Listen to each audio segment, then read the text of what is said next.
Baijnath news में आप सभी का स्वागत है। आज हम बैजनाथ न्यूज़ में आपको मिलाने जा रहे हैं बैजनाथ से पूर्व जिला पार्षद और लोक सेवा मंच एनजीओ के संयोजक और विभिन्न समाजसेवी संस्थाओं से जुड़े हुए तिलक राज जी को। तिलक राज जी ने पिछले दिनों एक बहुत ही महत्वपूर्ण मुद्दा उठाया है। इन्होंने प्रदेश सरकार से मांग की है कि प्रदेश में अवैध कब्जों को नियमित किया जाए। तो इस बारे में वे किस बिना पर ये मांग कर रहे हैं कि अवैध कब्जों को नियमित किया जाए और इनके पास क्या तथ्य हैं, इस सब के बारे में विस्तृत रूप से जानकारी के लिए हमने तिलक राज को बैजनाथ स्टूडियो में बुलाया हुआ है। तिलक राज जी, बैजनाथ न्यूज़ में आपका स्वागत है। धन्यवाद जी। पिछले दिनों आपने एक बहुत ही जबरदस्त मुद्दा उठाया था कि प्रदेश में अवैध कब्जों को नियमित किया जाना चाहिए। तो इस बारे में मैं बैजनाथ न्यूज़ के माध्यम से आपसे ये जानना चाहूँगा कि आप इन अवैध कब्जों को नियमित क्यों करवाना चाहते हैं। नमस्कार। सबसे पहले तो मैंने जो ये मुद्दा 2002 में जो भारतीय जनता पार्टी की सरकार थी और माननीय प्रेम कुमार धूमल जी उस समय मुख्यमंत्री थे और उनके नेतृत्व में लोगों को एक जो बहुत बड़ा तबका था हिमाचल प्रदेश में जो अवैध कब्जों के लिए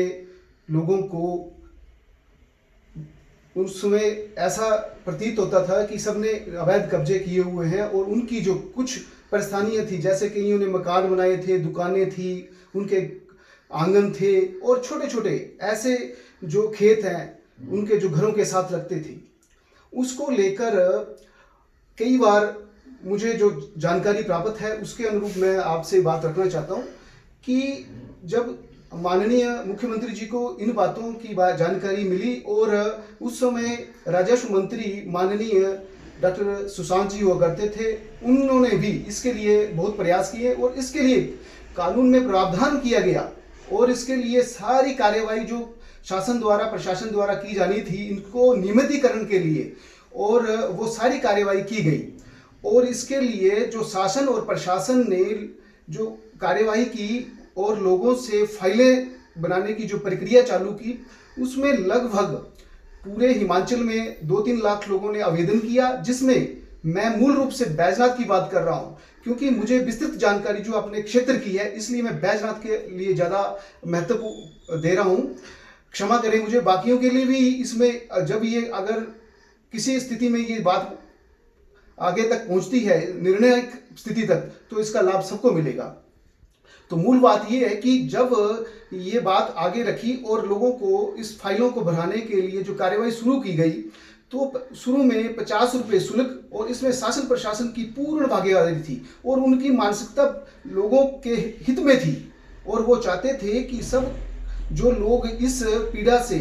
ये पीड़ा आज की नहीं है, ना कि धूमल सरकार के टाइम की है, ये पीड़ा है जिस समय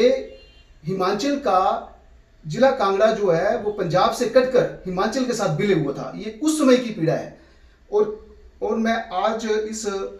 मीडिया के माध्यम से, इस चैनल के माध्यम से लोगों को बताना चाहता हूं कि मेरा जो मूल इस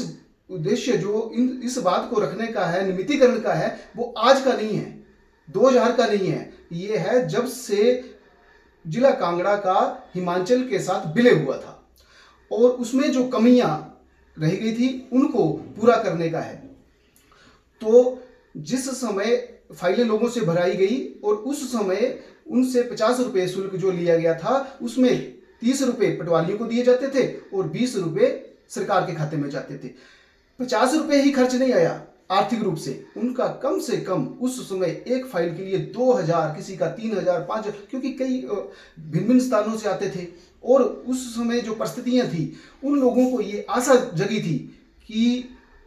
इस मुहिम में शासन और प्रशासन अगर साथ में है और वो इनके फार्म भरवाए जा रहे हैं तो जरूर उनको लाभ मिलेगा, उनके जो पट्टे हैं या उनके जो कब्जे हैं वो नियमितीकरण की प्रक्रिया में आएंगे और उनका नियमितीकरण जरूर होगा। जो आप बात कर रहे हैं कि अवैध कब्जों को नियमितीकरण किया जाना चाहिए, तो क्या इससे सरकार की जो भूमि होगी उस पे अवैध कब्जों को नियमित करने से सरकार के विरुद्ध एक गलत मैसेज नहीं जाएगा? आपकी बात सही है, परंतु मेरा जो मूल मुद्दा है वो है जिस समय पंजाब सरकार में जो पंचायतें हुआ करती थी जिला कांगड़ा की, वो जो भूमि थी वो साम्राज्य भूमि हुआ करती थी, यानी कि लोगों के वो राइट थे जिनको वहाँ के जब प्रधान को ये पावर हुआ करती थी कि वह लोगों के हित के लिए मकान है, दुकान है, या उन्होंने अपने आंगन या ऐसे ऐसे छोटे छोटे कार्य करने, उसके लिए पंचायत सक्षम थी, क्योंकि जो साम्राज्य भूमि थी वो सारी पंचायत के पास हुआ करती थी, पंचायत उसकी मालिक थी। तो वो उस भूमि को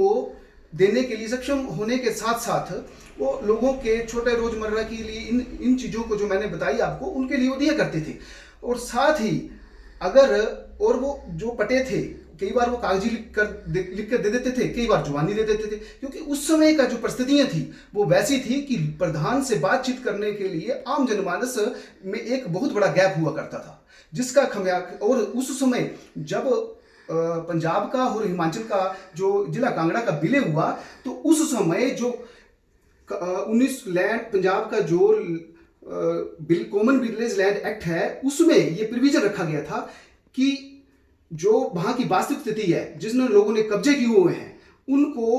रेवेन्यू के पेपरों में आना चाहिए था और वास्तविक स्थिति को स्पष्ट करना, उसके बाद जो है वो आगे की जो कार्यवाही है सरकार के नाम लैंड ट्रांसफर होनी चाहिए थी। परंतु उस समय पटवारियों की कमी समझ लो, या इतना बड़ा क्षेत्र हुआ करता था कि एक पटवारी के सर पर सारे क्षेत्र का भार डाल दिया जाता था, और उस भार के कारण उस पटवारी ने शासन प्रशासन की जो रहनुमाई के कारण उसने एक सिंगल एंट्री डाली कि ये जमीन जो है वो सरकार के नाम हो गई, जिसके कारण ये सबसे बड़ा खामियाजा जो है पीढ़ी दर पीढ़ी चला आ रहा है। ये आज का नहीं है, तब से चला आ रहा है। ये जो मैं निमित्तीकरण जिसकी बात कर रहा हूँ, ये आज की बात नहीं कर रहा हूँ, मैं तब की बात कर रहा हूँ। और रही बात जो दूसरी लैंड है जिसमें लोगों ने कब्जे अन्य किए हैं, वो भी हमारे संत विहार थे। बंजर कदीम लैंड हुआ करती थी, खैतर लैंड हुआ करती थी, जिसमें कि लोगों के चरागाह हुआ करते थे, लोग अपने मवेशियों को चराया करते थे, वो लैंड है। और वो जब लैंड लोगों की थी, लोगों के उसमें राइट थे, तो राइट कहाँ गए? जब राइट ही नहीं लोगों को दिए गए, उनसे पूछा ही नहीं गया, जिस एक्ट को ही नहीं माना गया, तो आगे की प्रक्रिया कहां से शुरू होगी? पंचायत चुनावों से पूर्व आप ये मुद्दा उठा रहे हैं, तो जिस तरह से लग रहा है कि ये मुद्दा जो है ये पंचायत चुनावों में भी अपना असर दिखा सकता है, तो इसके बारे में आपकी क्या राय है कि पंचायत चुनावों में ये क्या रणनीति तय रखेगा? पंचायत चुनावों में यदि सरकार लोगों को राहत देती है, तो जो व्यक्ति राजनीति में आना चाहते हैं उनके लिए एक अवसर प्रदान होगा सर। और इसके लिए मैं शासन व प्रशासन का हमेशा आभारी रहूंगा कि उन लोगों को इस जो उनके द्वारा ही दिया गया एक बंधन था उससे मुक्त करेंगे। बाकी इससे ज़्यादा वो कुछ नहीं है, क्योंकि वो बंधन तो शासन प्रशासन द्वारा ही दिया गया है, तो उससे मुक्त करने से एक बहुत बड़े तबके को लाभ मिलेगा और इसको देना चाहिए शासन और प्रशासन को। मेरा उनसे ये आग्रह भी है और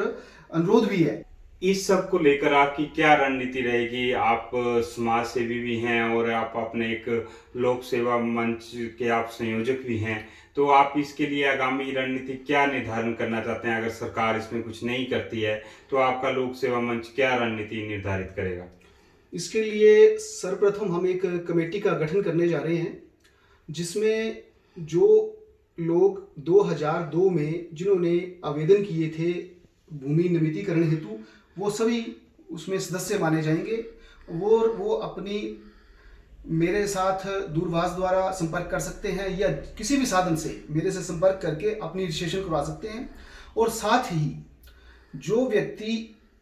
ऐसे कानूनी तौर पर जानकारी रखते हैं इन मुद्दों की, वो भी हमें सलाह दे सकते हैं, उनका भी हम स्वागत करेंगे। और हम बार बार मैं शासन व प्रशासन से इसलिए आग्रह कर रहा हूं कि वो इस केस को अपने माध्यम से रखेगा, तो क्योंकि सरकार की चलाई हुई मुहिम थी तो ज़्यादा जनता को लाभ मिलेगा और शीघ्र मिलेगा। पर हम तो अपने स्तर पर इसके लिए करने के लिए,